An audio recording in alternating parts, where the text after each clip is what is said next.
ఒకసారి కీర్తనలు 16వ కీర్తన పూర్తిగా చదువుదామన్నా. ఒకరు ఓకే అన్న. చదవండి. మార్చి ఓకే అన్న. మార్చి చదువుతున్నారు. ఓకే అన్న, నేను చదువుతానన్నా.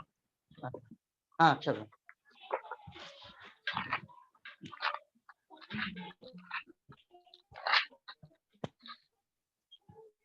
దేవా, నీ శరణుజొచ్చి ఉన్నాను, నన్ను కాపాడుము. నీవే ప్రభుడవు, నీకంటే నాకు క్షేమాధారం ఏది లేదని యెహోవాతో నేను మనవి చేయుదును. నేను ఇలాగందును, భూమి మీదనున్న భక్తులే శ్రేష్ఠులు, వారు నాకు కేవలము ఇష్టలు. యెహోవాను విడచి వేరొకని అనుసరించి వారికి శ్రమలు విస్తరించును. వారర్పించు రక్త పానీయార్పణములు నేను అర్పింపను, వారి పేర్లు నా పెదవులు నెత్తను. యెహోవా నా స్వాస్థ్య భాగము, నా పానీయ భాగము, నీవే నా భాగమును కాపాడుచున్నావు. మనోహర స్థలములలో నాకు పాలు ప్రాప్తించను, శ్రేష్టమైన స్వాస్థ్యము నాకు కలిగను. నాకు ఆలోచన కర్తైన యెహోవాను స్తుతించను. రాత్రి గడియలలో నా అంతరింద్రియము నాకు బోధించుచున్నది. సదాకాలము యెహోవా యందు నా గురి నిలుపుచున్నా. ఆయన నా కుడి పార్శ్వందు ఉన్నాడు గనుక నేను కదల్చబడను. అందువలన నా హృదయం సంతోషించుచున్నది, నా ఆత్మ హర్షించుచున్నది, నా శరీరం కూడా సురక్షితముగా నివసించుచున్నది. ఎందుకనగా నీవు నా ఆత్మను పాతాళములో విడిచిపెట్టవు, నీ పరిశుద్ధుని కుళ్ళు పట్టనీయవు. జీవ మార్గమును నీవు నాకు తెలియజేస్తావు. నీ సన్నిధిని సంపూర్ణ సంతోషము కలదు, నీ కుడి చేతిలో నిత్యము సుఖములు కలవు. ప్రభు కొరకు సహాయం కొరకు ప్రార్థించారు. మహాపరిశుద్ధుడా, జీవాధిపతి నీకు వందనాలు. మరొకసారి ఈ యొక్క ప్రభునైనా సాయంత్రం సమయాల్లో నీ భాష అనేది వచ్చే రీతిలో కూడి మరి మా సోదరులతో పాటు ఇచ్చిన సావాసానికి ఎంతో వందనాలు చెల్లిస్తూ ఉన్నాము. ఇంతవరకు పైన పాటల ద్వారా మీరు మహిమ పొందారు. కూడా మీరు మాతో మాట్లాడి నలుపున్న అయోగ్యం ఎందుకు పనికిరాను అని నీ శిలువ చాటు మరుగుపరచండి. నీ మాటలు మీరు తెలియచేయండి. కీర్తనలో 119వ కీర్తన 18 వచ్చిన ప్రకారము నీ ధర్మశాస్త్రంలో ఆశ్చర్యమైన సంగతులు చూడడానికి ప్రభా మరి నాయన తన కన్నులు తెరుము అన్న రీతిలో ప్రభా నాయన తల్లి నీ వాక్యాన్ని మీరే ప్రభా నీ ప్రజలకు మీరు అందచేయండి. ఇచ్చిన సహవాసాన్ని దీవించండి. ఎంతమంది అయితే ఆన్లైన్ లో పార్టిసిపేట్ చేశారో ప్రతి ఒక్కరిని నీ వాక్యానుసారంగా మీరు మాట్లాడి కృప చూపించండి. ప్రార్థన మా ప్రభు రక్షకుడైన యేసుక్రీస్తు నామమున అడుగుచున్నాం తండ్రి, ఆమేన్. ఆమేన్. మనం చదివిన కీర్తన దావీదు రాసిన కీర్తన 16వ కీర్తన. దావీదు రాసిన కీర్తనలు 75 కీర్తనలకు పైగా దావీదు ద్వారా రాయబడిన కీర్తనలు మనం బైబిల్లో చూస్తాం.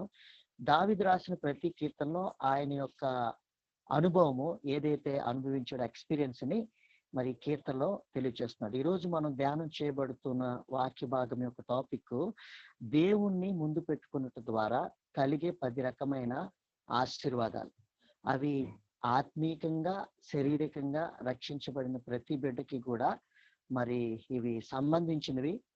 అయితే దేవుణ్ణి ముందు పెట్టుకున్న ప్రతి బిడ్డకి కూడాను ఇవి మరి దేవుడి ద్వారా మనకి అనుగ్రహించబడినవి చూస్తూ ఉంటాం. అయితే కీర్తనకారుడైన దావీదు తన జీవితంలో దేవుడే నాకు ఆధారం అని చెప్తూ ఉన్నాడు. 1వ వచనంలో దేవా నీ శరణుజొచ్చి ఉన్నాను, నన్ను కాపాడుము. 2వ వచనంలో నీవే ప్రభుడవు, నీకంటే నాకు క్షేమాధారం ఏదియు లేదు. దేవుడే నా క్షేమాధారము, ఆయనే నా భాగము, నా పానీయ స్వాస్థ్యముగా ఆయన నా పానీయ భాగమని కూడా చెప్తా ఉంటాడు. 5వ వచనంలో యెహోవా నా స్వాస్థ్యముగాను నా పానీయ భాగముగాను నీవే నా భాగముగా కాపాడుచున్నావు అని చెప్తున్నాడు. సో ఈరోజు దైవికమైన మరి ఆ యొక్క సన్నిధిని దావీదు అనుభవించాడు. తన జీవితంలో ఏదైతే కోల్పోయాడో అవన్నీ కూడా ప్రభు ద్వారా తనకి అనుగ్రహించబడ్డాయి. ఈ లోకంలో నీవు నేను కూడా ఉంటున్నప్పుడు దేవుణ్ణి ఆధారం చేసుకోవాలని దావీదు చెప్తున్నాడు. దేవుణ్ణి ముందు పెట్టుకోవాలి. దావీదు జీవితంలో అనేకమైన మరి ఇబ్బందులు పరిస్థితులు వచ్చినప్పటికీ కూడా దేవుని ముందు పెట్టుకున్న కారణాన్ని బట్టే మరి దావీదుని దేవుడు అభిషేకించినట్లుగా, దావీదుని దేవుడు ఎన్నుకున్నట్లుగా వాక్యంలో చూస్తున్నాం. దేవుని యొక్క వాక్యంలో చూద్దాం. దేవుడు దావీదుని ఎన్నుకొనక ముందుగా తన జీవిత పరిస్థితిని మనం గమనిస్తే తనకి 7 అన్నదమ్ములు ఉన్నారు. 1 సమూయేలు గ్రంథంలో మనం చదివితే మరి సమూయేలుతో దేవుడు చెప్తాడు, నువ్వు యెషయా కుటుంబంలో ఒక వ్యక్తిని నువ్వు ఎన్నుకోవాలి. అంటే అన్నదమ్ముల్లో కూడాను ఎటువంటి ప్రాధాన్యత కానీ అతనికి ఇవ్వబడుతున్న మరి ఆధిక్యత ఏమీ లేనివాడిగా కనబడుతున్నాడు. అందరూ శుద్ధి అవ్వడానికి సిద్ధపడ్డారు, కానీ ఆ యొక్క అన్నదమ్ముల యొక్క లెక్కలో దావీదుని ఉంచుకోవాలని మాత్రము వారిలో ఎటువంటి ఆలోచన రాలేదు. అనుకుంటే పిలిపించవచ్చు. అయితే దేవుడి ఆత్మ వారిలో ఎవరిని కూడా ఎన్నుకోలేదు. చివరిగా దేవుని ఆత్మ అతన్ని కోరుకునేవాడు వచ్చినంత వరకు కూడాను సమూయేలుతో చెప్పాడు. దేవుడు చెప్తున్న ఆత్మ ఏమంటుందంటే, నువ్వు పై రూపాన్ని చూడొద్దు, నువ్వు అంతరంగాన్ని చూడాలి అని దేవుడు చెప్తున్నప్పుడు ఆ మాటకి లోబడ్డారు. యెషయా దగ్గరికి వెళ్ళంటున్నా, నీ కుమారులు అందరూ ఇక్కడ ఉన్నారా అని అడుగుతున్నప్పుడు, కరసటి వాడు ఉన్నాడు, అతను గొర్రెలు కాచుకోవడానికి ఎక్కడికి వెళ్ళి, అతను పిలిపించండి, అతను వచ్చినంత వరకు మనమే ఇక్కడ ఉందాం అనేసి చెప్పడం జరిగింది. ఈరోజు దేవుని యొక్క వాక్యంలో దావీదు యొక్క పడిన కష్టము వెనకతలు ఉన్న ఆ అనుభూతిని ఈరోజు ఆ జీవితాలకు కూడా సంబంధించి ఒకానొక సమయంలో మనకి కూడా ఎవ్వరు మరి పట్టించుకోలేని స్థితిలో ఉన్నప్పుడు ప్రభువుని ఆధారం చేసుకున్నట ద్వారానే మన జీవితాల్లో దేవుడు అనేకమైన ఆశీర్వాదాలు ఉంచారని వాక్యలో చూస్తాం. చూడండి, కీర్తన 22వ కీర్తన 6వ వచనంలో అన్నదమ్ముల యొక్క లెక్కలో అతనిలో ఎటువంటి ఆ యొక్క ప్రాధాన్యత అతనికి దొరకలేదు. రెండవదిగా చూస్తే సమాజంలో కూడాను అతన్ని తన్ను తాను ఒక పురుగుగా ఎంచుకుంటూ ఉన్నాడు. చదవండి 22:6 వచనాలు. నేను నరుడను కాను, నేను పురుగును, నరుల చేత నిందింపబడిన వాడను, ప్రజల చేత తృణీకరింపబడిన వాడను. చూడండి, దేవుని వాక్యంలో దావీదు రెండవ విషయము తెలియచేస్తున్న విషయం ఏంటంటే, మరి I am a worm and not a man, scorned by man, despised by the people. దేవుని యొక్క సముఖంలో ఈ కీర్తన దావీదు ద్వారా రాశారు. మనం ఏ కీర్తన చదువుతున్నామో ఆ కీర్తనలో నోట్ చేసుకోవాల్సిన విషయం ఏంటంటే, దావీదు తన జీవితంలో ఏదైతే అనుభవించాడో అదే తెలియచేస్తున్నారు. దాన్ని మనం కీర్తనలుగా పాడటం కానీ చదవటం కానీ మన యొక్క వ్యక్తిగత జీవితాల్లో ఎంతో ప్రోత్సాహన కీర్తనల ద్వారా మనం పొందుతాం. కీర్తనకారుడు అయిన దావీదు చెప్తున్న, నేను నరుడును కాను, నేను పురుగును, మనుషుల చేత నిందించబడిన వాడు, ప్రజల చేత తృణీకరించబడి, అంటే డిస్పైజ్డ్, దేవుని మరి మనుషుల చేత తృణీకరించబడిన వాడిగా, ప్రజల చేత నిందించబడిన వాడిగా, అన్నదమ్ముల్లో ఎటువంటి ప్రాధాన్యత లేనివాడిగా కనబడుతూ ఉన్నాడు. ఇది రెండో విషయం. మూడవ యొక్క విషయం చూస్తే సమాజము అతన్ని ఒక పురుగుగా చూస్తూ ఉంది. ఇంట్లో అన్నదమ్ములు ఎటువంటి ప్రాధాన్యత అతనికి ఇవ్వలేదు. ఒకసారి తన తండ్రి అయిన యెషయా యుద్ధ భూమిలోనికి వెళ్ళి మీ అన్నదమ్ములు క్షేమాన్ని కనుక్కొని రమ్మన్నప్పుడు అన్నలు అంటున్నా, నువ్వు ఎందుకు ఇక్కడికి వచ్చావు అంట. అంటే దావీదుకి ఎవరూ కూడా క్షేమాధారంగా కనబడలే. అందుకే ప్రభు, నీవే నాకు క్షేమాధారం అయ్యా, నువ్వు తప్ప ఈ లోకంలో నాకు ఎవరు కూడా క్షేమాధారం లేదు. అది నా కుటుంబమే గాని, నా అన్నదమ్ములే గాని, సమాజమే గాని, ఎవరు కూడా నన్ను మరి క్షేమాధారంగా నేను ఉంచుకోవట్లేదు, నా ప్రభువే నా క్షేమాధారం అని చెప్తూ ఉన్నారు. మూడో విషయం ఏంటంటే, పోనీ సమాజం విడిచిపెట్టింది, అన్నదమ్ములు విడిచిపెట్టారు, తల్లిదండ్రులు కూడా దావీదుని చేరదీయలేదంట. 27వ కీర్తన 10వ వచనం చదవండి. 27:10. నా తల్లిదండ్రులు నన్ను విడిచినను, యెహోవా నన్ను చేరదీయును. Thou my father and mother forsake me, but Lord will receive me. నా తల్లిదండ్రులు కూడా నన్ను విడిచిపెట్టేసిన దేవుడే నన్ను చేరదీశాడు. మేరా మా బాప్ छोड़ दिया परंतु యెహోవా ముझे సంభాలా హై. అంటే దేవుడే నన్ను సంరక్షించాడు అనే మాట తాను తెలియజేస్తూ ఉన్నాడు. అంటే మూడు విషయాలు చూసాము. అన్నదమ్ముల నుంచి ఎటువంటి సహాయం లేదు, ప్రజలు లోకంలో సమాజంలో అంతా ఒక పురుగుగా చూస్తూ ఉంది, తల్లిదండ్రులు విడిచిపెట్టినప్పటికీ కూడా దేవుడు విడిచిపెట్టలే, దేవుణ్ణే ముందు పెట్టుకున్నాడు. ఈరోజు మన జీవితాల్లో కూడా దేవుణ్ణి ముందు పెట్టుకున్నట వల్ల కలిగే ఆశీర్వాదాలు కానీ కలిగే మేలులు ఏంటి అని మనం చూద్దాం. కీర్తనకారుడి కీర్తనలో మరి చూస్తూ చెప్తున్న మాట ఏంటి అని చూస్తే 8వ వచనంలో, ఆ సదాకాలము యెహోవా యందు నా గురి నిలుపుచూ ఉన్నాను. I set the Lord always before me. హిందీలో మేనే నిరంతర యెహోవాకు సముఖ అనే మాటని ముందు పెట్టుకునుట. I set the Lord before me, అది కూడా ముందు పెట్టుకునుట, బిఫోర్ మీ. ఇక్కడ వచ్చినప్పుడు గురి అని తెలుగులో రాయబడింది, హిందీలో సముఖ్ అంటే నేను ముందు పెట్టుకుంటూ ఉన్నాను అని చెప్తున్నాడు. ఈరోజు రక్షించబడిన జీవితాల్లో, విశ్వాస జీవితాల్లో దేవుణ్ణి ముందు పెట్టుకున్నట వలన కలిగే ఆ యొక్క ఆత్మీయమైన మేలులు ఏంటి అని మనం చూస్తే, దావీదు చెప్తూ ఉన్నాడు, నా జీవితంలో దేవుని నేను ముందు పెట్టుకున్నాను. చాలా మంది దావీదు పట్ల కూడాను ఈ దావీదు రాజుగా ఎట్లయ్యాడు అనే ఒక అభిప్రాయం ప్రజల్లో ఉండేది. ఉంటున్నప్పుడు ఎవరున్నారు అతని వెనకట్ల, హూ ఇస్ బిహైండ్ హిమ్, అతని వెనకతలు ఎవరు ఉన్నారు అని తెలుస్తున్నప్పుడు దావీదు బహుశా ఈ మాటలు చెప్తూ ఉన్నారు అక్కడ ఉన్న ప్రజలతో గాని, తన యొక్క అనుభవాలు పంచుకుంటూ ఉన్నాడు. ఏమంటే, నా జీవితంలో నా దేవుణ్ణి నేను ముందు పెట్టుకున్నాను. నా దేవుణ్ణి నేను గురి నిలిపించి దేవుని ముందు పెట్టుకున్న కారణాన్ని బట్టే నా జీవితాల్లో ఈ ఆత్మీయమైన మేలులు ఉన్నాయి. ఈరోజు దేవుణ్ణి ఎవరైతే ముందు పెట్టుకుంటారో వారికి ఈ ఆత్మీయమైన మేలులు, ఆత్మీయమైన ఆశీర్వాదాలు కలిగి ఉండే వారికి ఉంటున్నారు. ఎవరైతే ముందు పెట్టుకోలేదో వారికి ఈ యొక్క మరి అనుభవాలు కానీ, ఈ యొక్క ఎక్స్పీరియన్స్ వారి జీవితాల్లో కలిగే లేని వారిగా కనబడతారు. చూడండి, మనం ఒక్కొక్కటి ధ్యానం చేస్తున్నప్పుడు 16వ కీర్తన 8వ వచనంలో, సదాకాలం యెహోవా యందు నా గురి నిలుపుచున్నాను. దేవుని యందు గురి నిలుపుట, దేవునిని ముందు పెట్టుకున్నట ద్వారా కలిగే మొట్టమొదటి అనుభవం ఏంటంటే, ఎవరైతే దేవుని ముందు పెట్టుకుంటారో దేవుడు తన కుడిపార్శ్వాన ఉన్నాడు అనే ఒక నమ్మకం అనేది వారిలో ఉంటుంది. ఆయన నా కుడిపార్శ్వం ఉన్నాడు. I have set the Lord before me, that's way he's my right hand. English లోని ఆయన నా యొక్క కుడిపార్శ్వాన్ని ఉన్నాడు. ఈరోజు నా జీవితాల్లో మనం ఒంటరిగా ఉన్నా, ఏ స్థలంలో ఉన్నా, ఏ ప్రదేశాల్లో ఉన్నా, కుటుంబానికి దూరంగా ఉన్నా, అయినప్పటికీ కూడాను దేవుని ముందు పెట్టుకున్న కారణాన్ని బట్టి తన బిడ్డలు దేవుడు విడిచిపెట్టేవాడు కాదు.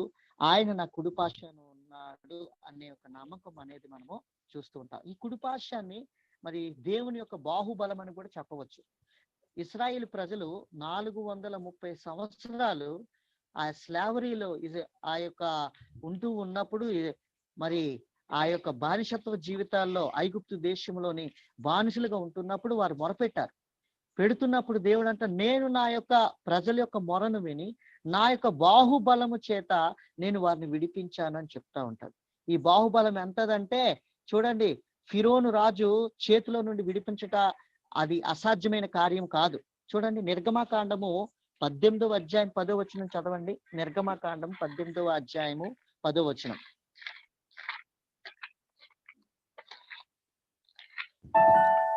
మరియు ఇత్రో ఐగుప్తీయుల చేతిలో నుండి, ఫరో చేతిలో నుండి మిమ్మల్ని విడిపించి ఐగుప్తీయుల చేతి క్రింద నుండి ఈ ప్రజలను విడిపించిన యెహోవా స్తుతింపబడును గాక.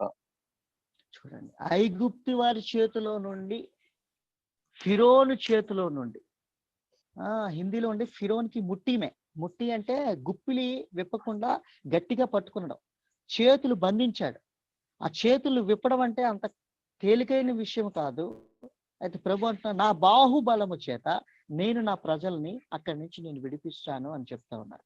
కాబట్టి ఈరోజు దేవుని యొక్క మరి దేవుని ముందు పెట్టుకునే వారి వ్యక్తి ఎన్ని కష్టాలు, ఎన్ని ఇబ్బందులు, ఎన్ని సమస్యలు ఎదుర్కొన్నప్పటికీ కూడా వారి జీవితాల్లో నా దేవుడు నా పక్కన ఉన్నాడు, నేను ఒంటరిగా ఉన్నప్పటికీ కూడా, కుటుంబం నాకు దూరంగా ఉన్నప్పటికీ కూడా నేను నా ప్రభు యొక్క హస్తము నా పక్షాన ఉన్నది అనే అనుభూతిని పొందుకుంటారు. ఎవరు పొందుకుంటారు?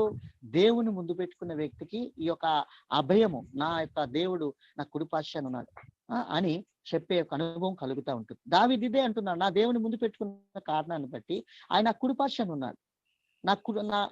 నా కుడిపార్శ్వాన అన్నదమ్ములు లేరు, సమాజము లేదు, తల్లిదండ్రులు లేరు, కానీ నా ప్రభువు మాత్రమే నా కుడిపార్శ్వాన ఉన్నాడని చెప్తున్నాడు. రెండవదిగా అదే వచనములో ఐ విల్ నాట్ మూవ్ అని అంటాడు, నేను కదల్చబడను. రెండవ అనుభవం ఏంటంటే కదల్చబడ.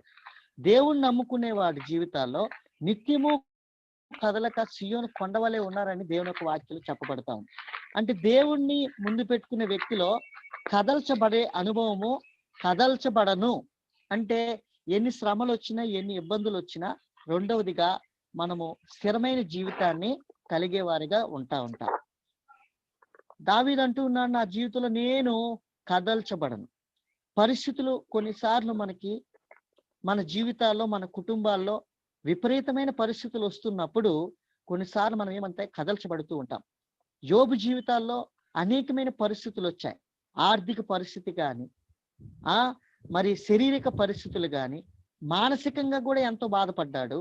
శారీరకంగా గాని బాధపడ్డాడు, అనేకమైన విధాలుగా ఆర్థికంగా కూడా బాధపడ్డాడు. ఈ పరిస్థితులన్నీ వస్తున్నప్పుడు మనిషి కదల్చబడితే వాడిగా కనబడతాడు. అయినప్పటికీ కూడా యోబు కదల్చబడలే. దేవుని యందు స్థిరుడిగా ఉన్నాడు. తన నోటితోనట దేవుని నిందించలేదని వాక్యం సెలవిస్తుంది. ఈ రోజున మన జీవితాల్లో కొన్నిసార్లు ఏదైనా ఇబ్బంది, కష్టం వచ్చినప్పుడు ప్రభువుని విడిచిపెట్టి మరలా లోకానికి వెళ్ళిపోవడానికి అనేకమైన తీర్మానాలు మనం తీసుకుంటా ఉంటాం. వెనక్కి వెళ్ళిపోయి బ్యాక్ స్లైడింగ్ అయ్యే జీవితాలుగా ఉంటాం. దావీదు అంటున్నాడు, నా జీవితంలో ఎన్ని పరిస్థితులు వచ్చినప్పుడు కూడా నేను కదల్చబడను. మొట్టమొదటి అనుభవం ఆయన కుడిపార్శ్వాన ఉన్నాడని, రెండవదిగా నేను కదల్చబడను అని చెప్తా ఉన్నాను. మూడవ అనుభవం చూస్తే 9వ వచనంలో, అందువలన నా హృదయము సంతోషించుచున్నది. My heart is glad.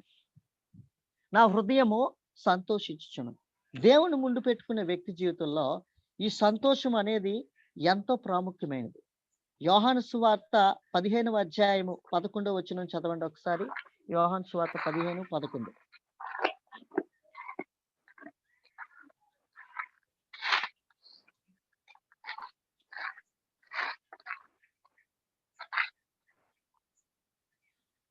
మీ యందు నా సంతోషం ఉండవలననియు మీ సంతోషం పరిపూర్ణం కావాలననియు ఈ సంగతులు మీతో చెప్పుచున్నాను. ప్రభు చెప్తూ ఉన్నారు, మీ సంతోషము పరిపూర్ణం కావాలి. ఈ పరిపూర్ణత ఎట్లా వస్తుంది? ప్రభువుని ముందు పెట్టుకున్నట్టు ద్వారా, దేవుని సముఖములో ఉంచుకున్నట్టు ద్వారా మనం ఏం చేస్తామంటే మన జీవితంలో ఈ సంతోషం అనేది మనకు నా హృదయం మరి చూడండి, అందువలన నా హృదయం సంతోషించుచున్నది. My heart is glad.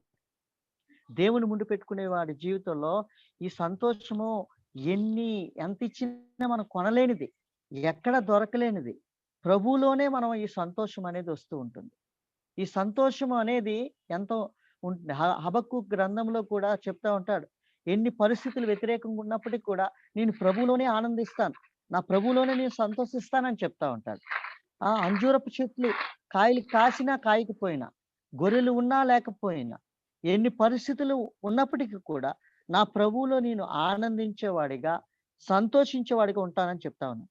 ఫిలిప్పీలు 4వ అధ్యాయం 4వ వచనంలో కూడా పౌలు చెప్తా ఉన్నాడు, చెరసాల్లో ఉంటూ ఇబ్బందులు పడుతూ, మరి చెరసాల పత్రికలు రాశారు. ఆ 4 పత్రికల్లో కొలస్సీల పత్రిక, మరి ఎపిసిల్ రాసిన పత్రికలో, మరి ఫిలోమాన్ రాసిన పత్రికలో, ఇవన్నీ కూడాను మరి చెరసాల పత్రికలు ఉన్నప్పటికీ కూడా అతను జైల్లో ఉంటూ, తన బందీఖానాలో ఉంటూ ప్రభువులో ఆనందించండి, సంతోషించండి, ప్రభులో రిజాయిస్ అని, జాయ్ అనే మాట మనకు కనబడుతూ ఉంటుంది. కాబట్టి సంతోషం ఎప్పుడు వస్తుంది? కొన్నిసార్లు మన సంతోషం తొలగిపోతుంది. దేవుణ్ణి ముందు పెట్టుకోలేని వారి జీవితాల్లో ముఖంలో సంతోషం ఉండదు. అన్న ప్రైజ్ లార్డ్ అన్న, ప్రైజ్ లార్డ్ సిస్టర్ అని చెప్తున్నప్పటికీ కూడా బయటికైతే మనం సంతోషపడుతున్నాం, కానీ లోపల నిజంగా మన సంతోషం ఉంటుందా? పరిస్థితుల్లో కూడాను, ఎన్ని పరిస్థితులు మనకు వ్యతిరేకంగా ఉన్నప్పటికీ కూడా మరి దేవుళ్ళ సంతోషంగా ఉండాలని మరి దేవుడు దాసులు కూడా చెప్తున్నారు. మరి చూడండి, పౌలు 4:4లో మరి దేవుని ప్రజలకు ఎంతో దృఢమైన నిశ్చయ చేస్తున్నారు. ఆనందించండి, నేను మరలా చెప్తున్నాను, ఆనందించండి. ఈ సంతోషం, ఈ ఆనందం అనేది ప్రభువుని ముందు పెట్టుకున్నట్టు వారి జీవితాల్లో ఉంటారు. ఎంత కష్టం అనిపించినప్పటికీ కూడా ప్రభువు నీలో ఉంటే, ప్రభువుని ముందు పెట్టుకుంటే ఆ దుఃఖమంతా కూడా సంతోషంగా అయిపోతుంది. మనలో ఉన్న ఎటువంటి ఇబ్బంది పరిస్థితులను కూడాను దేవుడు సంతోషంగా మార్చేస్తాడు. కాబట్టి అందువలన నా హృదయము సంతోషించుచున్నది అని చెప్తా ఉన్నాడు. 3వ యొక్క అనుభవము దావీదు పొందుతున్నాడు. మరి 10 అనుభవాలు చూస్తున్న దేవుని ముందు పెట్టుకున్న వ్యక్తి జీవితాల్లో, మొట్టమొదటిది ఆయన మన కుడిపార్శ్వాన ఉంటున్నాడు. రెండవదిని మనం కదల్చబడము. మూడవదిగా మన హృదయం సంతోషంగా ఉంటుంది. 4వదిగా నా ఆత్మ హర్షించుచున్నది. నా ఆత్మ హర్షించుచున్నది. మనం ప్రభువులో ఇన్ స్పిరిట్ కూడా, ఆత్మలో కూడాను మనం హర్షించే వారిగా ఉండాలి. చాలా మంది చెప్పలేని దుఃఖం మరి లోపల ఉంచుకొని ఇబ్బందులు పడతా ఉంటారు. ఈ ఆత్మలో ఉన్న సంతోషం ఎట్లా ఉంటుందంటే ఎప్పుడు కూడా నూతనంగా అవుతుంది. కొరింథీయులు రాసిన పత్రికలో పౌలు చెప్తున్నాడు 4వ అధ్యాయంలో, మరి నీ నూతన పురుషుడు దినదినము అభివృద్ధి పరుస్తున్నాడంట. బాహ్య పురుషుడు దినదినము కృషించినను, ఎన్ని ఇబ్బందులు పడినను, కష్టం వచ్చినప్పటికీ కూడాను ప్రభువులో ఉన్న బిడ్డలకి ఏమంటుందంట, మరి చూడండి, మరి ఏం చెప్తున్నాడంటే ఆత్మలో హర్షించండి. మరి శారీరకంగా మనం బలహీనంగా ఉండొచ్చేమో, శారీరకంగా అనేకమైన ఇబ్బందులు పడుతూ ఉండొచ్చేమో, మరి ఆత్మలో మనము హర్షించే వారంగా ఉండాలని ప్రభు మరి మనకి దావీదు తన కీర్తనలు చెప్తున్నాడు. ఆత్మ కూడా హర్షిస్తుంది. ఎందుకంటే నేను నా దేవుని ముందు పెట్టుకున్నాను. 5వ అనుభవం చూస్తే నా శరీరము కూడా సురక్షితముగా నివసించుచున్నది. My flesh dwell in secure. అంటే నా యొక్క శరీరం కూడా సురక్షితంగా ఉంటుంది. ఏ రోగాలకు కానీ, ఏ ఇబ్బందులకు కానీ, ఏ దానికి కూడాను మరి నా శరీరము బలహీన పడలేదు, రోగానికి గురి అవ్వలేదు. నా యొక్క ప్రభు యొక్క హస్తము నా చుట్టూ ఉంటూ ఉంది. చూడండి, పూరా దునియా మరి కరోనా వైరస్ ద్వారా ఎన్నో ఇబ్బందులు పడుతుంది. దేవుని బిడ్డలకి దేవుని హస్తము ఏ విధంగా తోడుంటుందో అనేది మనం గమనిస్తూ ఉన్నాం. దేవుని బిడ్డల్ని మరి కరోనా పాజిటివ్ వచ్చినప్పటికి కూడా దేవుడు ఏ విధంగా సంరక్షించి వాళ్ళని హీల్ చేశాడో, దేవుడు వాళ్ళని ముట్టి స్వస్థపరిచినాడో ఆ యొక్క అనుభూతుల్ని మనం చూస్తూ ఉంటాం. మరి నేనైతే ఢిల్లీ పట్టణంలో పరిచర్య చేస్తూ ఉన్నాం. నజఫ్గఢ్ హౌస్ ఆఫ్ ఫెలోషిప్ సంగతిక గారు, మరి మౌంట్ కార్మెల్ మరి VK Williams uncle, Vijay Williams uncle గారి యొక్క మరి ఆధీనంలోనే అక్కడ పరిచర్య చేస్తున్నాం. ఢిల్లీలో అనేకమైన కేసులు అన్ని కూడాను పెరుగుతూ ఉన్నాయి. దినానికి ఎంతో మంది చనిపోతూ ఉన్నారు. వారి యొక్క మరి డెడ్ బాడీస్, వారి యొక్క బాడీస్ కూడాను ఇవ్వట్లే. ఏదంటే అంత దూరం నుండి చూసి వెళ్ళిపోవాలి అనేసి చెప్తా ఉన్నారు. అటువంటి కఠినమైన పరిస్థితులు కూడా మరి స్టిల్ లాక్డౌన్ నుంచి కూడాను ఇంతవరకు కూడా మేము విజిట్లు చేస్తూ ఉన్నాం, పరిచర్యలకు వెళ్తూ ఉన్నాం. అయినప్పటికీ కూడా దేవుడు తన అమూల్యమైన హస్తాన్ని దేవుడు తన బిడ్డలకు ఇచ్చాడు. ఎటువంటి అపాయం లేకుండా దేవుడు సంరక్షిస్తూ, దేవుడు తన ప్రజలకి మరి సంరక్షించే విధానాన్ని మనం చూస్తున్నాం. దేవుని బిడ్డల్ని దేవుడు ముందు పెట్టుకుంటే వారి శరీరాల మీద మరి దేవుడు కాపుదల అనేది ఇస్తూ ఉన్నాడు. ఏమని చెప్తున్నా? నా శరీరం కూడా సురక్షితముగా నివసించుతుంది. సురక్షితముగా మేరా శరీర్ బి చైన్ సే రహేగా. హిందీలో అంటే సురక్షితముగా అంటే ఏ బాధ లేకుండా, ఏ ఇబ్బంది లేకుండా లోకంలో అనేక మంది ఉన్నారు. వారి శరీరాలు సురక్షితంగా ఉండలేకపోతున్నాయి. ప్రభువులో ఉండే వారి జీవితంలో వారి శరీరాలు ప్రభువే సంరక్షించేవాడిగా ఉంటా ఉన్నాడు. నా శరీరం సురక్షితంగా నివసిస్తుందని దావీదు చూపిస్తున్నాడు. తన అనుభవం చెప్తూ ఉన్నాడు. చూడండి, ఒకప్పుడు నేను వృద్ధాప్యంలో నీకు ఇప్పుడు వచ్చేసాను. ఒకప్పుడు నేను బాలుడిగా ఉన్నా. అంటే వృద్ధాప్యం వరకు కూడా దేవుడు తన కాపుదలు ఇచ్చాడు. వృద్ధాప్యం వరకు దేవుడు తను సంరక్షించాడు. ఎవరిని భిక్షమెత్తుటకు కానీ, నీతిమంతుల్ని త్రోయబడుతూ కానీ చూడలేదని దావీదు 37వ కీర్తనలో ఈ మాట సెలవిస్తూ ఉంటాడు. చూడండి, దేవుని యొక్క వాక్యంలో మనం చూస్తే దావీదు చదువుదాం ఆ మాటని. 37వ కీర్తన 25వ వచనం. నేను చిన్నవాడన ఇంటిని ఇప్పుడు ముసలివాడన ఇన్నాను, అయినను నీతిమంతులు విడవబడుట గాని వారి సంతానం భిక్షమెత్తుట గాని నేను చూచి ఉండలేదు. చూచి ఉండలేదు. దేవుని యొక్క వాక్యంలో చూస్తే దావీదు అనుభవం, గ్రేట్ ఎక్స్పీరియన్స్. ఒకప్పుడు నేను బాలుడిగా ఉన్నాను, వృద్ధాప్యం వరకు దేవుడు నా శరీరాన్ని సురక్షపరిచాడు. ఎట్లా? ముసలితనం వరకు వచ్చినంత వరకు కూడా, ముదిము వచ్చే వరకు కూడా నేను నిన్ను ఎత్తిపట్టుకుంటాను అన్నాడు ప్రభు వాగ్దానం. చూడండి, దేవుడు తన ముందు పెట్టుకుంటున్న దావీదు చెప్తున్నా, నా శరీరం కూడా సురక్షితంగా నివసించుచున్నది. ఈ 5 ఆశీర్వాదాలు ఫిజికల్ బ్లెస్సింగ్స్ అనుకోవచ్చు. 10వ వచనం నుంచి 11 వచనాలు చదివితే ఇవి స్పిరిచువల్ బ్లెస్సింగ్. మనము ప్రభుతో ఉంటున్నప్పుడు, ఈ భూమి మీద ఉంటున్నప్పుడు దేవుడు ఏ విధంగా తన ప్రజలతో సహకరిస్తాడో 5 అనుభవాలు చూసాము. ఇంకో 5 అనుభవాలు మనం ఈ లోకం విడిచినప్పటికీ కూడా మన యొక్క జీవితం ఏమై ఉందో అది కూడా దావీదు తెలియజేస్తున్నాడు. ఇది ప్రభు యొక్క ప్రాఫెసీ కూడా అని చెప్పవచ్చు. ప్రభు యొక్క పునరుద్ధానం ఆయన గురించి, మరి తన యొక్క శరీరం గురించి కూడా ఇది ఒక ప్రాఫెసీ, మరి ప్రవచనంగా కూడా చెప్పబడినట్లుగా చూస్తున్నాం. 10వ వచనం చూస్తే, ఎందుకనగా నీవు నా ఆత్మను పాతాళంలో విడిచిపెట్టవు. ప్రభుని ముందు పెట్టుకున్న వ్యక్తిని దేవుడు మధ్యలో విడిచిపెట్టాడు. దేవుడు మధ్యలో విడిచిపెట్టి త్రోసివేసే దేవుడిగా లేడు. మన దేవుడు ఆదా అధూరా పరమేశ్వరునయ్య. మన యొక్క దేవుడు ఎటువంటి వాడంటే మరి మధ్యలో విడిచిపెట్టి దేవుడు కాదు. ఆయన చెప్పాడు, నువ్వు మరణించినప్పటికీ కూడా, నువ్వు నిద్రించినప్పటికీ కూడా నేను పాతాళంలో నేను విడిచిపెట్టాను. నేను మరలా వచ్చి నేను తీసుకువెళ్తాను. నీ కొరకు నేను స్థలాన్ని సిద్ధపాటు చేస్తున్నాను. యోహాను సువార్త 14వ అధ్యాయం 1-3 వచనాల్లో చదివితే, మీరు కలవరపడొద్దు, దిగులు పడొద్దు. నా తండ్రి ఇంట అనేకమైన నివాస స్థలాలు ఉన్నాయి. వాటిని సిద్ధపరచడానికి నేను వెళ్తూ ఉన్నాను. అవి ఎప్పుడైతే సిద్ధపరచబడతాయో నేను మరలా వచ్చి ఏం చేస్తానంటే ఆ స్థలంలో, నేనుండు స్థలంలో మీరు ఉండులాగున నేను మరలా వచ్చి మిమ్మల్ని తీసుకుని వెళ్తాను అని చెప్తా ఉన్నాడు. అందుకే ప్రభు చెప్తాను, నా పాతాళంలో నీవు నన్ను విడిచిపెట్టవు. నా ప్రభువు నన్ను పాతాళం కొరకు కాదు, ఆ యొక్క రాజ్యములో స్వతంత్రించుకోవడానికి దేవుడు నన్ను సిద్ధపాటు చేశాడు అనే ఒక మరి ఒక గొప్ప అనుభూతిని, ఆ ఎక్స్పీరియన్స్ ని, మరి చూడండి అనుభవాన్ని దావీదు పంచుకుంటూ ఉన్నాడు. నా యొక్క ఆత్మను పాతాళంలో విడిచిపెట్టవు. మరి ఇంకేమంటున్నాడు, నీ పరిశుద్ధిని కుళ్ళిపట్టును. మన శరీరాలు మహిమ శరీరంగా ఒక దినం చేయబడుతుంది. రెండవ దశలోని పత్రికలో కడబోర శబ్దం వింటున్నప్పుడు, ఆయన మరలా వస్తున్నప్పుడు ఆయనతో కూడా మహిమ శరీరము, మరి ఆ యొక్క మహిమ శరీరం ధరించుకొని మనం ఏం చేస్తామంట, ఆ కుళ్ళు పట్టిన శరీరంగా ఉంచడు గాని నీ పరిశుద్ధుల్ని కుళ్ళు పట్టనివ్వవు.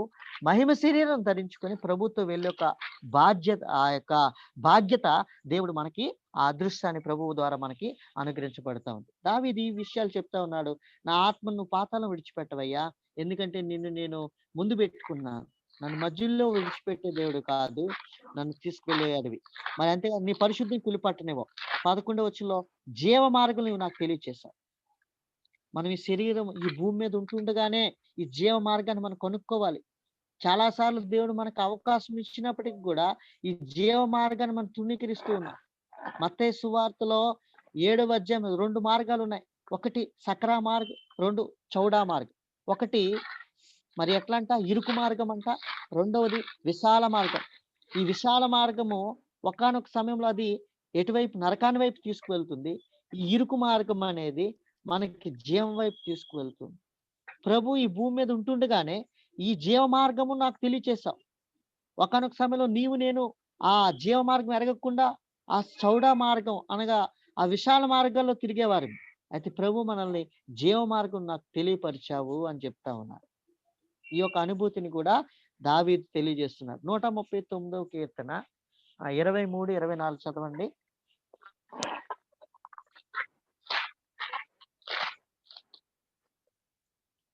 దేవా, నన్ను పరిశోధించి నా హృదయమును తెలుసుకొనుము. నన్ను పరీక్షించి నా ఆలోచనలను తెలుసుకొనుము. నీకు ఆయాసకరమైన మార్గము నా ఎందున్నదేమో చూడుము. నిత్య మార్గమున నన్ను నడిపింపుము. నిత్య మార్గం, ఈ మార్గము జీవ మార్గము, ఈ మార్గము నిత్య మార్గము. ఆ మార్గం వైపు నన్ను తీసుకువెళ్ళి ప్రభా అని దావీదు చెప్తాడు. 139వ కీర్తన కూడా దావీదు ద్వారా రాయబడింది. అయితే ఈ జీవ మార్గము నువ్వు నాకు తెలియచేశావు. ఈ జీవ మార్గం ఒకవేళ మనకు తెలియబడకపోతే మనం నశించిపోయేవారిని. ప్రభువే మన యొక్క ఆత్మీయ నేత్రాలు తెరిచాడు. మనము ఈ లోకంలో 2వ కొరింథీయులు రాసిన పత్రిక 4:4 ప్రకారము మన మీద ఈ లోక సంబంధమైన అనేక మందికి గుడ్డితనం కలుగు చేసింది. నీ ఆ యొక్క నేత్రాలను, నా నేత్రాలని బంధించింది. ఎప్పుడైతే ఆ తేజో సంబంధమైన ఆ యొక్క సువార్త నీ మీద నా మీద ప్రకాశించిన కారణాన్ని బట్టి ఆ జీవ మార్గంలో మనల్ని దేవుడు ఏం చేస్తున్నాడంటే తీసుకువెళ్తున్నాడని చెప్తా ఉన్నారు. అంత మాత్రమే కాదు, ఇంకేముంటుంది దేవుని యొక్క వాక్యంలో చూస్తే, నీ సన్నిధిని సంపూర్ణ సంతోషం కలదు. In your presence there is a fullness of joy. అక్కడ ఆఫ్ కాదు, దేవుని సన్నిధిని అనుభవించే అనుభూతిని మరి పొందుతున్నాం. దేవుని ముందు పెట్టుకునే వ్యక్తి జీవితంలో దేవుని సన్నిధిలోనే సంపూర్ణ సంతోషం ఉంటుంది. ఈ లోకంలో ఎక్కడ కూడా సంపూర్ణమైన సంతోషము ఎక్కడ కూడా దొరకదు. దేవుని సన్నిధిలోనే మనం అనుభవించాలి. దావీదు తెలియచేస్తున్నాడు, అనుభూతిని పొందాడు. దేవుని ముందు పెట్టుకున్న బట్టి ఆయన సన్నిధిలో నేను సంపూర్ణమైన సంతోషాన్ని అనుభవిస్తూ ఉన్నాను అని తెలియచేస్తూ ఉన్నాడు. చివరిగా 10వదిగా చూస్తే, నీ కుడి చేతిలో నిత్యము సుఖములు కలవు. In your right hand there is a fullness of joy. నీ కుడి చేతిలోనే నిత్యము సుఖములు కలవు. దేవుని చేతిలోనే మనం సుఖపడాలి. దేవుని చేతిలో పడుట బహుభయంకరము. అయితే దేవుని చేతిలోనే సుఖమును అనుభవించాలి. కొన్నిసార్లు దుఃఖ పరిస్థితులు వచ్చినప్పటికీ కూడా మనం ప్రభు హస్తాల్లోనే ఉండాలి. ఒకసారి దావీదు తన జీవితంలో చాలా కొన్ని పొరపాట్లు చేసినప్పటికీ కూడా ప్రభువు తన యందు కనికరపడినట్లు చూస్తాం. ఒకసారి జనాభాను లెక్క పెడుతున్నప్పుడు మరి ప్రభు యొక్క ఉగ్రత అతని మీదకి వచ్చింది. 3 ఆప్షన్స్ ఇస్తాడు. నీ దేశంలో కరువుతోనే ఉంటుందా, పరాయి వాళ్ళు వచ్చి నేను చంపాలా, లేకపోతే నా ద్వారా నువ్వు శ్రమలు అనుభవిస్తావా అంటున్నప్పుడు ఏమనుకుంటాడంట, ఎవరితో నేను ఎందుకు చనిపోవాలి, ఎందుకు కరువులో ఇది చేయాలి, నేను ప్రభు నీ చేతిలోనే నువ్వు ఎట్లా చెప్తావో అట్లా నేను ఉంటానన్నప్పుడు ప్రభువు హస్తం అతను చూస్తున్నట్లు ఉంటాడు. కాబట్టి దేవుని చేతిలో మనం సుఖపడే వారంగా ఉంటూ ఉన్నాము. నీ కుడి చేతిలోనే నిత్యము సుఖముల కరువు. ఇన్ యువర్ రైట్ హ్యాండ్, దేవుని యొక్క కుడి చేతిలో మనకు నిత్యము సుఖం ఉంది. అయితే మనం కొన్నిసార్లు దేవుని చేతిలో నుండి బయటికి వెళ్ళిపోవడానికి చూస్తాం. అందుకనే 2 పేతురు రాసిన పత్రిక 5వ అధ్యాయం 6వ వచనంలో దేవుడు తగిన సమయమందు మిమ్మల్ని హెచ్చించినట్లు ఆయన బలిష్టమైన చేతుల క్రింద దాగి ఉండండి. తగిన సమయం ఉంది. There is a due time. ఆ సమయంలో ప్రభువే తన కుడి హస్తంతోని మనల్ని లేవనెత్తేవాడిగా లేపేవాడిగా కనబడుతూ ఉన్నాడు. కాబట్టి ఈరోజు మనము దావీదు జీవితంలో దేవుని ముందు పెట్టుకున్న కారణాన్ని బట్టి 10 అనుభవాలు చూచాం. ఆ 10 అనుభవాలు ఈరోజు నీ జీవితాల్లో నా జీవితాల్లో నెరవేరులాగా ప్రభువు సహాయపడును గాక. ఎవరైతే దేవుని ముందు పెట్టుకోలేదో వారి జీవితంలో దేవుడు కుడిపార్శ్వంగా ఉండలేడు, వాళ్ళు కదల్చబడుతూ ఉంటారు. దీనికి అంతా ఆపోజిట్ తీసుకుంటే దేవుని ముందుగా పెట్టుకోలేని వారి జీవితాల్లో ఈ యొక్క లక్షణాలు, ఈ ఆత్మీయమైన మేలులు అనేవి వారు అనుభవించలేని వారికి ఉన్నారు. ఎప్పుడైతే దావీదు దేవుని ముందు పెట్టుకున్నాడో అప్పుడు ఈ యొక్క అనుభవాలు అతను పొందాడు. ఆ అనుభవాలు ఈరోజు నీతో నాతో షేర్ చేసి చెప్తా ఉన్నాడు. కాబట్టి ప్రభు మన జీవితాల్లో కూడా కుడిపార్శ్వంగా ఉండనట్లుగా, కదలబడకుండా ఉండనట్లుగా, మన హృదయం సంతోషించినట్లుగా, ఆత్మలో హర్షించినట్లుగా, శరీరం సురక్షితంగా ఉండినట్లుగా, మన ఆత్మను పాతాళంలో మనం ఈ లోకంలో ఉన్నవారుగా, నిరీక్షణ లేని వారిగా మనం కాదు. మనం చనిపోయినా సరే, నిద్రించినా సరే ప్రభుతో పాటు ఉంటాం అనే ఒక నిరీక్షణ అనేది మనకి ఇవ్వబడింది. కాబట్టి ఈ 10 లక్షణాలు ప్రభు మరి వింటున్న ప్రతి బిడ్డలోని మన జీవితాల్లో కూడా సహాయపడలాగున ప్రభు కృప చూపించును గాక.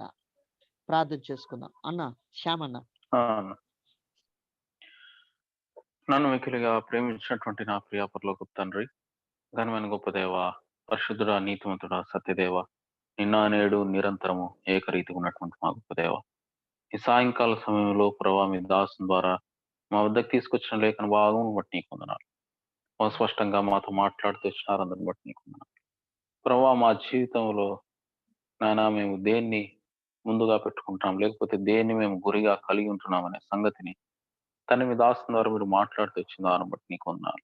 యవనస్థలముగా తండ్రి ఉద్యోగ రీత్యా లేకపోతే కుటుంబ పరంగా కానీ అనేక విషయాలు మేము గురి కలిగి ఉంటున్నాం. అవి మంచిదైనప్పటికీ కూడా అయితే ప్రభువుకు సరైనటువంటి స్థానమును, ప్రాముఖ్యతను మా జీవితంలో మేము ఇచ్చడం ద్వారా ఈ 10 అంతల ఆశీర్వాదమును శారీరకంగాను ఆత్మీయంగాను మేము అనుభవించినట్లుగా మమ్మల్ని సహాయం దయచేయండి. ప్రభా కృప చూపించండి. అనేక విషయాల్లో పడిపోయినటువంటి వారు ఉంటున్నాం. ప్రభువును గురిగా మేము కలిగి ఉండలేనటువంటి జీవితాన్ని మేము ఈరోజు జీవిస్తున్నాం. ప్రభా దయతో క్షమించు, నా మట్టుకు నన్ను దయతో క్షమించు, సరిచేయము, సమకూర్చము. దయగల తండ్రి ప్రభా, నీకు ఆమోదకరమైనటువంటి జీవితాన్ని, యోగ్యకరమైనటువంటి జీవితాన్ని మేము జీవించి అట్లు మేము ఈ ఆశీర్వాదాలన్నీ మేము స్వతంత్రించుకుందాము కాక. దయగల తండ్రి ప్రభా, మరొకసారి ఈ సాయంకాల సమయంలో మేము దర్శిస్తూ వచ్చిన విధానం అంతటిని బట్టి నీకు 4 స్తోత్రాలు చేస్తాం. మీ దాసును కూడా అసలు చాటు మరుగు చేసుకుని మీరు వాడుకుంటూ వచ్చినారు. అందరిని బట్టి నీకు 4 స్తోత్రాలు చేస్తాం. మీ దాసుని యొక్క పరిచర్య, కుటుంబాన్ని దీవించి ఆశీర్వదించండి. అనేకులకు మేలుకరంగా ఆశీర్వదించండి. దాసుడు తండ్రి ఆంధ్రాలో ఉంటున్నాడు, తిరిగి క్షేమకరమైనటువంటి ప్రయాణం దయచేసి ఢిల్లీకి తీసుకుంటాడు. అన్ని విషయాలు కృప చూపించండి. ప్రతి విధమైన వైరస్ నుంచి, ఇన్ఫెక్షన్ నుంచి తప్పించి మీరే నీ కాపుదల, మీ భద్రత ఇచ్చేయండి. తిరిగి రేపు ప్రభుదినం కొరకే మమ్మల్ని అందరినీ సిద్ధపరచండి. ఆత్మతో సత్యంతో యథార్థంగా మిమ్మల్ని ఆరాధించినట్లుగా వాక్య వెలుగులో మేము పరీక్షించుకొని సరైనటువంటి రీతిలో తండ్రి ప్రభావ మేము మనుషులు ఇవ్వటం, దేవుని ఇవ్వటం సరి చేసుకుని మీరు ఆకడ కొరకై సిద్ధపడినట్లుగా మనం సిద్ధపరచండి. సమస్తం అప్పచెప్పుకుంటూ మీ నామానికి స్తుతి, మహిమ, ఘనత, ప్రభావం చెల్లించుకుంటూ ప్రణేశ్వరిస్తూ వారి శ్రేష్టమైన దివ్యమైనటువంటి ఘనమైనటువంటి నామంలో స్తుతించి ఆరాధించి అడిగి వేడుకొంచున్నాము తండ్రి. ఆమేన్. అన్నా మీరు అదే బెనడిక్షన్ ఇవ్వండి అన్న. తండ్రి అయిన దేవుని ప్రేమ, కుమారుడైన యేసుక్రీస్తు కృప, పరిశుద్ధాత్మక అన్యూన సహవాసము మనకిని సకల పరిశుద్ధులకి ప్రత్యేకంగా ఈ జూమ్ మీటింగ్ ఉన్న ప్రతి బిడ్డకి సదాకాలము సర్వసత్యం నడిపించును గాక. ఆమేన్. ఆమేన్. ఆమేన్. ఆమేన్. ప్రైజ్ లార్డ్ ప్రైజ్ అన్న. లార్డ్ అన్న. అన్న ప్రైజ్ అన్న లార్డ్ అన్న. సబ్కు జై మసీకి అన్న అన్న ప్రైజ్ జై లార్డ్ మసీ అన్న. అన్న. ప్రైజ్ అన్న లార్డ్ మా అన్న. కొరకు ప్రేయర్ ప్రైజ్ చేయండి లార్డ్. అన్న. నేను 15th కి రిటర్న్ అవుతున్నాను అన్న. ఎప్పుడన్నా? 15th రేపు కదా? సండే. అవునన్నా. ఓకే అన్న. ఓకే అన్న. ప్రేయర్ చేస్తామన్న.